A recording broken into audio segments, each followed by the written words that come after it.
My name is Jessie, and this is my third try doing dreads. These dreads are less than a week old um, with the backcombing method, and dreads are a big, long process. It takes about, I don't know, some say like a year, some say 2 years. It really depends on your I guess your hair.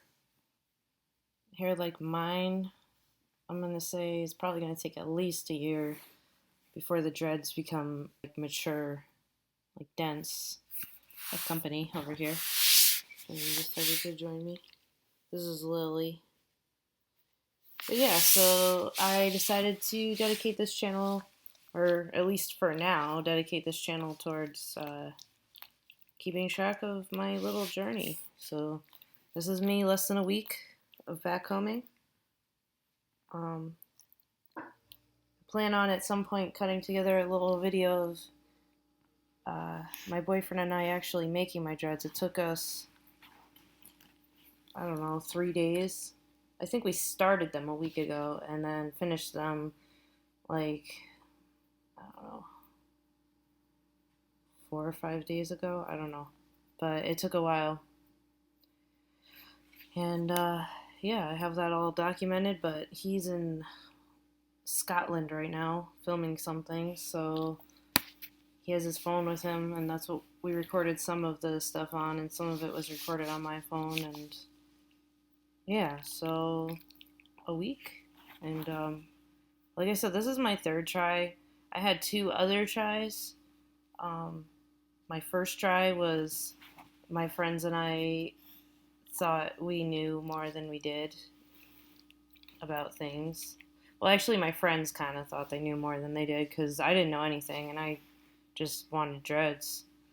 This was like 2009, and I was probably, I don't know, 19 years old, and getting dreads sounded like a great idea. So my friends said that I needed like a ton of beeswax. So we went to Walmart and bought like a big tub like this big.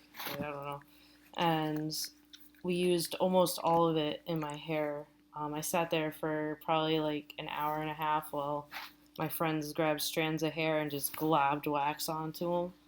And yeah, they told me basically dreads would form eventually in those globs of wax. And that's a common misconception. First of all, if you're going to use wax, which you shouldn't, but if you're going to use wax, don't use half a thing of wax at once. It's really stupid. And I didn't know anything, so I just kind of went along with it. And secondly, yeah, so don't, like, you shouldn't use wax, because what happens is when you use wax, you do stuff like that, the wax doesn't come out of your hair, it just gets worked into the middle of your dreads.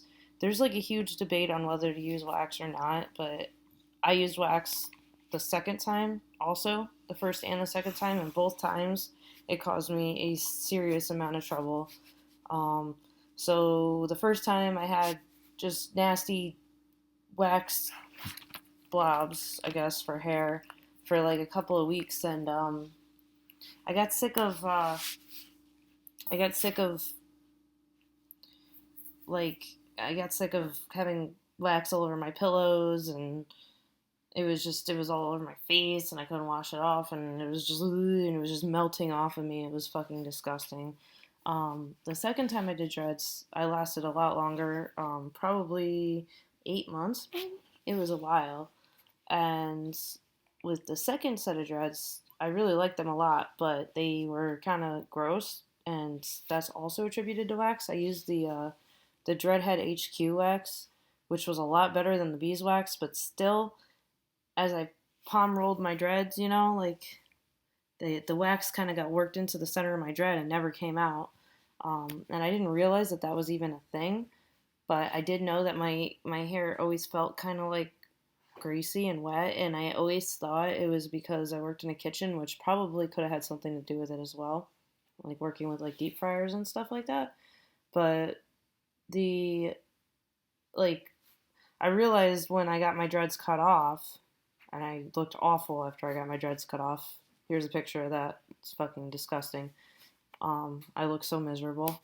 So yeah, when we cut them off, I looked into, like, I still have my dreads in a box back home in New York.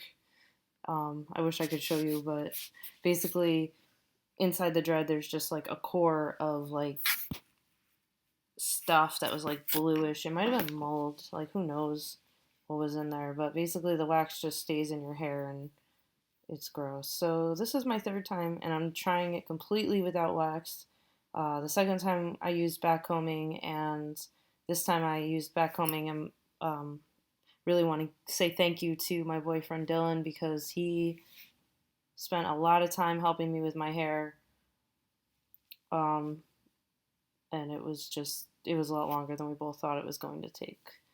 Um, but yeah, so here I am on my second day, or not my second day. I keep saying that. My like fourth or fifth day. And I washed my hair for the first time today or yesterday, and my hair got kind of poofy, but that's gonna happen. So if that happens to you, don't worry. Your hair will be poofy. It's going to take a long time, especially if you have hair like mine, for your dreads to start being like tight and mature and dense. Like right now, this doesn't even really feel like it's knotted anymore, but it definitely doesn't feel like the texture of like my normal hair. Um, and I've been using Dr. Bronner's. Definitely like dilute that. Like, and I hear a lot of bad stuff about Dr. Bronner's too, but my friend Eden, who helped me with my dreads the first time, it came out really good. He's had dreads for like probably 6 years, maybe even more. And he's been using Dr. Bronner's, and he has some of the nicest dreads I've ever seen. So what works for some might not work for others, but I've been using it. I used it before we dreaded my hair, and I used it yesterday when I washed my hair, and my dreads feel really nice. Like, I guess some people wouldn't call them dreads yet, but I mean, they kind of seem dready. I wish I was using my actual cell phone camera or like a good camera so I could show you quality, but I might I might try to take a picture or something so you can like see it clear. My actual camera's in the car and I don't know. I'm lazy and I don't want to use it, but I should. I probably should use it. Maybe I will for some of the videos. It's a nice camera. It's kind of like a waste to not use it. Oh, and I just pulled one of my rubber bands out.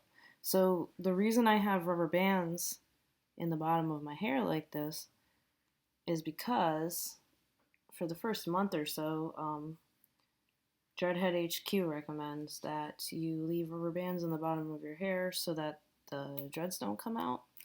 And I honestly don't. I actually like that as an idea. Like, I don't mind Dreadhead HQ. I just don't really want to pay for their products, but they have some really good information out there. I used their products last time, and I'm kind of just a little disappointed because their wax caused me so much problems. It definitely made the dreads look better, but in reality, it probably slowed down the process of them maturing because they were always, slimy and slippery inside, so my hair wasn't locking up. But yeah, they have some really good tips on there. If you go on Dreadhead HQ and read some of their stuff, it's really good. And their shampoo is good and their lock accelerator is good, but I'm just using salt water instead of the lock accelerator. And yeah, so here I am, a mid week one, and this is my hair. I don't know if you can see what's going on. I don't know what the back of my head looks like, but I guess now I probably do. But yeah, so I will check back in like a week or so and show you how it's going, and maybe break it up into months, or I don't know how I'm going to do it. But yeah, thanks for watching.